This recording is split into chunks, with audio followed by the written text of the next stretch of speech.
Natagamtaman na usab sa mga driver sa Trento, Agusan del Sur ang pagsaka sa presyo sa produktong petrolyo ning adlaw nga Martes, Enero 21 ning tuiga. Kini nagdala og kabalaka sa sektor sa transportasyon, ilabi na sa mga driver nga nagpadagan sa mga pampasahirong sakyanan. Sumala kang Roger Duites, naglisod sila sa ilahang panginabuhi tungod sa taas nga presyo sa petrolyo. Wala pay pag-ubos ang presyo sa mga palaliton, ilabi na ang mga nag-una nga mga panginahanglan sa pamilya. Sa pagkakaroon, balda gyud kay mi. So, sa ang kabahin, lisod kayo.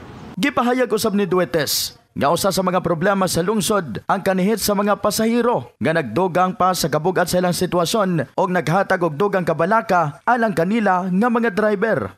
Ang pasahero, okay ra bulyo ang pasahero nga daghan kayo. Na tagpila ka minuto, oras bago may masakyan og pasahero. Nasayran ni kabat sa 60.35 pesos matag litro ang presyo sa krudo, 63.40 pesos matag litro ang presyo sa XCS, 62.40 pesos matag litro ang presyo sa extra. Matag simana, mag-usab-usab ang presyo sa petrolyo og sumalag ang Alfon Ricunes. Wala sila'y kasayuran kung magpabilin ba o mag-usab ang presyo sa petrolyo sa umaabot nga mga adlaw. Tungod kay nagdepende na kini sa desisyon gikan sa kumpanya sa kauluhan.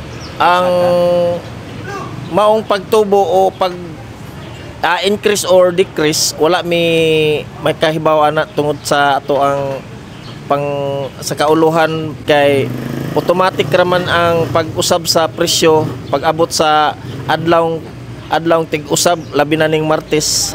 Luyo sa nagataas nga presyo sa gasolina, padayon nga naningkamot ang pipila ka driver sa lungsod sa Trento aron lamang dunay madala ngadto na sa ilahang pamilya. In the heart of changing lives, kini si Brigada Christian Talimudaw Cabanyas, Brigada News.